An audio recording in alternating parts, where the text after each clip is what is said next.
শ্রাবণ মাস হলো ভগবান শিবের মাস। পুরাণে আছে এই শ্রাবণ মাসই হয়েছিল সমুদ্র মন্থন, আর সেই মন্থন থেকে উঠে আসা বিষ নিজের কণ্ঠে ধারণ করে নীলকণ্ঠ হয়েছিলেন মহাদেব। হিন্দু ধর্মমতে এই মাসে মহাদেবের পুজো করলে পুণ্য লাভ হয় এবং শ্রাবণের সোমবারগুলোয় শিব পুজো করলে পাবেন মহাদেবের কৃপা দৃষ্টি। এই মাসে শিব পুজো করলে যেমন পুণ্য লাভ হয়, তেমনি এই মাসে অসাত্ত্বিক জীবনযাপন করলে মহাদেব রুষ্ট হন। এমন 5টি খাবার আছে যা কখনোই শ্রাবণ মাসে খেতে নেই, অন্যথা হলে সেই ব্যক্তির জীবনে নেমে আসতে পারে চরম দুর্দশা। নমস্কার, কৃষ্ণকথাতে আপনাদের সবাইকে স্বাগত। আজকের এই ভিডিও থেকে আপনারা জানতে পারবেন এই শ্রাবণ মাসে কি করা উচিত এবং কি করা উচিত নয়, কিভাবে পালন করবেন এই শ্রাবণ মাস। এছাড়াও থাকছে শ্রাবণ মাসে কোন সবজি বা কী ধরনের খাবার খাবেন আর কি খাবেন না। আর শ্রাবণ শিবরাত্রিতেই অবশ্যই শ্রবণ করুন শিবরাত্রির ব্রতকথা, যা আপনার সমস্ত দুঃখ কষ্ট দূর করবে। স্বয়ং মহাদেব আপনার প্রতি সন্তুষ্ট হয়ে সমস্ত পাপ থেকে মুক্ত করবেন। সনাতন ধর্ম অনুসারে মহাদেবের অত্যন্ত প্রিয় মাস এই শ্রাবণ মাস। গোটা শ্রাবণ মাস জুড়েই মহাদেবের পূজা অর্চনা করে থাকেন তার ভক্তরা। এই সময় তারকেশ্বরে শিবের মাথায় জল ঢালতে লক্ষ লক্ষ পুণ্যার্থী যান। শ্রাবণে শিবের উপাসনা করলে বিশেষ ফল পাওয়া যায় বলে প্রচলিত বিশ্বাস। এই বছর 18 জুলাই থেকে শুরু হয়েছে শ্রাবণ মাস। এই বছর শ্রাবণ মাস শুরুই হচ্ছে সোমবার দিয়ে। সোমবার যেহেতু শিবের দিন, তাই শ্রাবণ মাসের সোমবারের বিশেষ গুরুত্ব রয়েছে। জেনে নিন শ্রাবণ মাসের সোমবারে কিভাবে মহাদেবের আরাধনা করবেন। শ্রাবণ মাসের সোমবার যতটা সম্ভব ভোরে ঘুম থেকে উঠুন, স্নান সেরে মহাদেবের ধ্যান করুন। এরপর শিবের মূর্তি বা ছবি ঠাকুরের আসনে প্রতিষ্ঠা করুন। ওম নমঃ শিবায় মন্ত্র পাঠ করতে থাকুন। মহাদেবের পঞ্চামৃত রুদ্রাভিষেক করুন। এরপর পঞ্চামৃত রুদ্রাভিষেকের জন্য প্রয়োজন হলো জল, দুধ, দই। এর সঙ্গে মাতা পার্বতী ও নন্দীকেও গঙ্গাজল অথবা দুধ নিবেদন করুন। মহাদেবের মন্ত্রোচ্চারণ করার সময় 108টি বেলপাতা নিবেদন করুন। ধূত্র ফুল, গুড় ও দুধের তৈরি মিষ্টি দিয়ে শিবের পুজো করুন। আকন্দ ফুল, নীলকণ্ঠ ফুল ও বেল দিতে ভুলবেন না যেন। শিবের মাথায় বেলপাতা দিয়ে ধূপকাঠি জ্বালিয়ে প্রথমে গণেশ ও তারপর মহাদেবের আরতি করুন। পুজো শেষে মহাদেবের শ্রাবণ সোমবারের ব্রতকথা শ্রবণ করুন। হিন্দু পুরাণ অনুসারে সনত কুমার মহাদেবের কাছে জানতে চেয়েছিলেন যে কেন তিনি শ্রাবণ মাস এত পছন্দ করেন।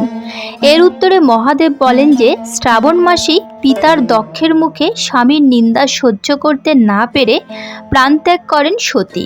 তার দ্বিতীয় জন্মে হিমালয়ের কন্যা পার্বতী রূপে শ্রাবণ মাসেই শিবকে প্রচণ্ড তপস্যার দ্বারা তুষ্ট করেছিলেন তিনি। শিব ও পার্বতীর মিলন হয়েছিল বলেই শ্রাবণ মাস মহাদেবের এত প্রিয়। মহাদেবের প্রিয় এই শ্রাবণ মাসের সোমবারে কেউ যদি ব্রতকথা শ্রবণ করে বা পাঠ করে, তাহলে তার প্রতি অত্যন্ত সন্তুষ্ট হন মহাদেব। চলুন তাহলে জেনে নেওয়া যাক শ্রাবণ মাসের শিবরাত্রির ব্রতকথা। মহাদেবের প্রিয় শ্রাবণ মাস চলছে এখন। এই মাসের প্রতিটি দিনই শুভ, কিন্তু শ্রাবণের সোমবার ও শিবরাত্রির বিশেষ মাহাত্ম্য রয়েছে। শিবপুরাণও এর উল্লেখ পাওয়া যায়। শ্রাবণ মাসে শিবপুরাণ পাঠ বিশেষ উপকারী। শিবের মহিমা বর্ণনা করে এই পুরাণের 7টি সংহিতা রয়েছে, যার একটি হলো কোটি রুদ্র সংহিতা। এই সংহিতায় শিবরাত্রি ব্রতের মাহাত্ম্য ব্যাখ্যা করতে ব্যাঘ্র ও সত্যবাদী মৃগ পরিবারের কাহিনীর উল্লেখ পাওয়া যায়। শিবরাত্রির দিনে এই ব্রতকথা পাঠ ও শ্রবণ করার বিধান রয়েছে। উল্লেখ্য, শ্রাবণ মাসের শিবরাত্রিতে শিবের জলাভিষেক বা রুদ্রাভিষেকের বিশেষ মাহাত্ম্য রয়েছে। এই দিন উপবাস করলে শিবলোক লাভ করা যায়। পাশাপাশি অজান্তে হওয়া কোনো পাপ থেকেও মুক্তি দেয় এই ব্রত। শিবরাত্রির ব্রতকথায় উল্লেখিত শিকারীও এই ব্রতের প্রভাবেই পাপমুক্ত হয়। কথিত আছে যে শিবরাত্রির ব্রত পালন করলে পরবর্তী জন্মে উত্তম কুল লাভ করা যায় এবং ব্যক্তি রাজার হালে জীবনযাপন করে। শিবপুরাণে বর্ণিত শিবরাত্রি ব্রতকথা সম্পর্কে জেনে নেওয়া যাক। শিবরাত্রি ব্রতকথা। প্রাচীনকালে চিত্রভানু নামক এক শিকারী বাস করত। শিকার করেই নিজের পরিবারের ভরণ পোষণ করত সে। মহাজনের কাছ থেকে প্রচুর ঋণ নিয়েছিল চিত্রভানু, কিন্তু শিকারী মহাজনের ঋণ শোধ করতে পারেনি। তখন মহাজন তাকে শিব মঠে বন্দি করে রাখে। যেদিন তাকে বন্দি করা হয় সেদিনটি ছিল শিবরাত্রি।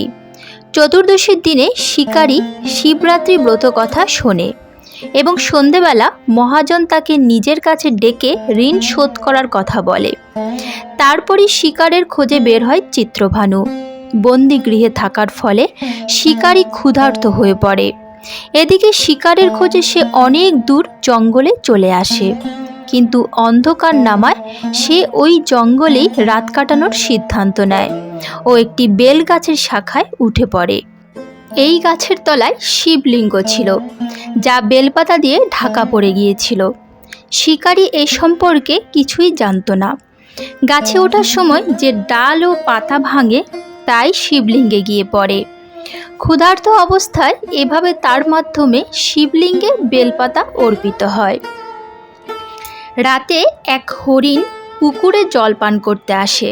শিকারী তার শিকার করতে প্রস্তুত হলেই হরিণ বলে, আমি গর্ভবতী এবং শীঘ্রই প্রসব করব। তুমি একসঙ্গে দুটি জীবের হত্যা করবে। আমি সন্তান প্রসব করে তোমার কাছে আসব, তখন তুমি আমায় শিকার করো। শিকারী সেই হরিণকে যেতে দেয়। এ সময় অজান্তেই কিছু বেলপাতা শিবলিঙ্গে পড়ে যায়। এভাবে নিজের প্রথম প্রহরের পুজো সম্পন্ন করে ওই শিকারী কিছুক্ষণ পর এক হরিণ সেখান থেকে যায়। শিকারী সেই হরিণকে মারার জন্য ধনুক তুললে সেই হরিণ তার কাছে আবেদন করে যে, আমি কিছুক্ষণ আগেই ঋতু নিবৃত্ত হয়েছি, কামাতুর বিরোহিণী আমি নিজের প্রিয়ের খোঁজে বেরিয়েছি। নিজের স্বামীর সঙ্গে দেখা করে আমি তোমার কাছে আসব। শিকারী তাকেও যেতে দেয়। রাতে শেষ প্রহর অতিক্রান্ত হচ্ছিল। সে সময় কিছু বেলপাতা শিবলিঙ্গে পড়ে। এভাবে নিজের অজান্তে শিকারী শেষ প্রহরের পুজো সম্পন্ন করে। ঠিক এ সময় সেখানে এক হরিণ নিজের সন্তানকে নিয়ে আসে। তার আবেদনে শিকারী তাকে যেতে দেয়। এরপর সেখানে এক পুরুষ হরিণ আসে। শিকারী ঠিক করে যে সে একে কোনো মতেই যেতে দেবে না ও এর শিকার করেই থাকবে। সেই হরিণ তার কাছে আবেদন জানায় যে, আমাকে কিছু সময়ের জীবন দান দাও। শিকারী পুরো রাতের ঘটনা সেই হরিণকে শুনিয়ে দেয়। হরিণ জানায়, যেভাবে তার 3 স্ত্রীরা প্রতিজ্ঞাবদ্ধ হয়ে গিয়েছে, আমার মৃত্যু হলে তারা নিজের ধর্মের পালন করতে পারবে না। তুমি তাদের উপর যেভাবে বিশ্বাস করে ছেড়ে দিয়েছ, আমাকেও যেতে দাও। আমি তাদের সকলের সঙ্গে তোমার সামনে উপস্থিত হব। শিকারী হরিণটিকেও যেতে দিল। এভাবে সকাল হয়ে যায়। উপবাস, রাত্রি জাগরণ ও শিবলিঙ্গে বেলপাতা অর্পণের মাধ্যমে অজান্তেই শিবরাত্রির পুজো পূর্ণ করে শিকারী চিত্রভানু। অজান্তে হওয়া এই পুজোর ফল সে তৎক্ষণাৎই পেয়ে যায়। কিছুক্ষণ পর হরিণ ও তার পরিবার শিকারীর সামনে এসে উপস্থিত হয়। তাদের দেখে শিকারীর গ্লানি হয় ও সে তাদের জীবন দান করে। অজান্তে শিবরাত্রি ব্রত পালন করা সত্ত্বেও শিকারী মোক্ষ লাভ করে। মৃত্যুকালে যমদূত শিকারীকে নিতে এলে শিবগণেরা দূতকে ফিরিয়ে দেয় এবং শিকারীকে শিবলোকে নিয়ে যায়। শিবের আশীর্বাদে চিত্রভানু নিজের পূর্বজন্ম মনে রাখে, যাতে শিবরাত্রির মাহাত্ম্য মনে রেখে তা পরবর্তী জন্মেও পালন করতে পারে। এবার চলুন জেনে নেওয়া যাক শ্রাবণ মাসে কোন খাবারগুলি একেবারেই খাওয়া যাবে না। শ্রাবণ মাসে আমিষ আহার একেবারেই করা যাবে না। যদি আমিষ খেতেই হয় তবে অন্তত প্রতি সোমবার নিরামিষ খান এবং মহাদেবের পুজো করুন। শ্রাবণ মাসে বেগুন একেবারেই খাবেন না। অনেকে এটিকে কুসংস্কার ভাবলেও এর যথেষ্ট বৈজ্ঞানিক ব্যাখ্যাও রয়েছে। শ্রাবণ মাস বর্ষা ঋতুর মাস। এই সময় বেগুনে খুব পোকা হয় এবং বেগুন নষ্ট হয় খুব তাড়াতাড়ি, তাই সেই দিক থেকেও এই মাসে বেগুন না খাওয়াই ভালো। শ্রাবণ মাসে শাস্ত্রমতে কাঁচা দুধ খাওয়া শিব পুরাণ অনুযায়ী নিষিদ্ধ, তাই এই সময় কখনোই কাঁচা দুধ পান করবেন না। এই শ্রাবণ মাসে শাক জাতীয় খাবার খাওয়া নিষিদ্ধ বলে জানায় শিবপুরাণ। বৈজ্ঞানিকরাও একথা বলেন যে বর্ষায় নানান ধরনের ব্যাকটেরিয়া বা পোকামাকড়ের জন্ম হয় শাক পাতায়, তাই এই সময় শাক খাওয়া মোটেই শুভ নয়। শাস্ত্রমতে শ্রাবণ মাসে কারোরই মদ্যপান করা উচিত নয়, বিশেষ করে ব্রতধারীদের তো একেবারেই নিষিদ্ধ। এই হলো 5টি নিষিদ্ধ খাদ্য তালিকা যা কখনই শ্রাবণ মাসে খাবেন না। তাছাড়াও এই মাসে শুভ ফল লাভের জন্য প্রতি সোমবার উপোস করে শিবের পুজো দিন। এছাড়াও কিছু নিয়ম অবশ্যই মানার চেষ্টা করুন।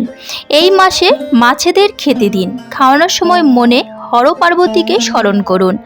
এই মাসে ভুলেও সাপ নিধন করবেন না, শাস্ত্রমতে বারণ।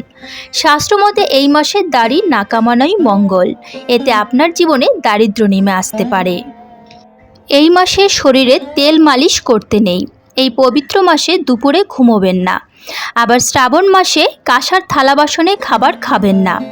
শিবকে ভুলেও তুলসী নিবেদন করবেন না।